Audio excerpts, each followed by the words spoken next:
2034 football বিশ্বকাপে qualify করতে পারে বাংলাদেশ। শুনতে অবাক লাগলেও এমন সম্ভাবনা দেখছেন অনূর্ধ্ব 20 সাবজয়ী কোচ মার্ক কক্স। বাংলাদেশ থেকে বিদায় নেওয়ার আগে একটি গুরুত্বপূর্ণ বার্তা দিয়ে গেছেন তিনি। বাংলাদেশের উচিত 2034 বিশ্বকাপকে লক্ষ্য করা।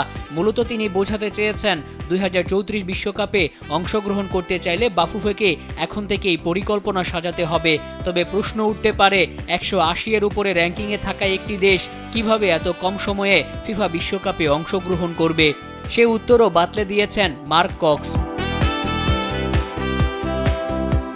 তার মতে সহজ উপায় হচ্ছে অরিজিন বা প্রবাসী ফুটবলারদের বাংলাদেশের ডেরায় নিয়ে আসা। বংশোদ্ভূত খেলোয়াড় কতটা কার্যকরী তার প্রমাণ ইতিমধ্যে দিয়েছেন রোনান ও ডেকলান সুলিভানরা। রোনান সুলিভান যে মাপের ফুটবলার, নিঃসন্দেহে বলা যায় আগামী 3-4 বছরের মধ্যেই তিনি এশিয়ার সেরা সেন্টার ফরওয়ার্ডদের একজন হবেন। ডেকলান সুলিভান যতটুকু সময় পেয়েছেন তাতেই নিজের জাত চিনিয়েছেন। তারও এশিয়ার অন্যতম সেরা রাইট ব্যাক হওয়ার সামর্থ্য রয়েছে। বাফুফের প্রধান লক্ষ্য হওয়া উচিত এই রোনান ডেকলানদের মতো প্রতিভাবানদের খুঁজে বের করা। আমেরিকার ইউনিভার্সিটি লিগে খেলা ট্রেভর ইসলাম ও ম্যানচেস্টার ইউনাইটেড একাডেমি থেকে উঠে আসা অ্যাডাম আব্বাসকে যত দ্রুত সম্ভব বাংলাদেশে নিয়ে আসার জন্য উদ্যোগ নেওয়া উচিত।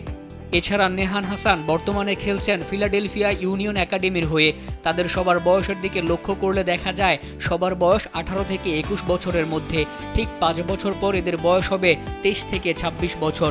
বাফুফেকে এখন থেকে অন্তত 20-25 জন অরিজিন ফুটবলারকে জাতীয় দলে ভেড়াতে হবে, যেখান থেকে 15 জনের নিয়মিত সার্ভিস নিশ্চিত করাই হবে বাফুফের প্রধান চ্যালেঞ্জ।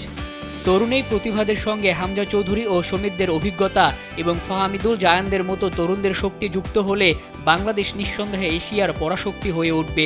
ঠিক এই পরিকল্পনার কথাই বলে গেছেন মার্ক কক্স।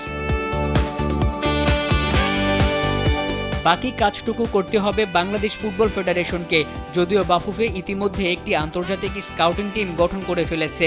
ফেডারেশনের এই উদ্যোগ যদি বাস্তবে রূপ নেয় তবে বাংলাদেশ নিঃসন্দেহে এশিয়ার পরাশক্তিদের কাতারে পৌঁছাবে। সঠিক পরিকল্পনা কাজে লাগাতে পারলে 2034 বিশ্বকাপ খেলা মোটেও অসম্ভব কিছু নয়।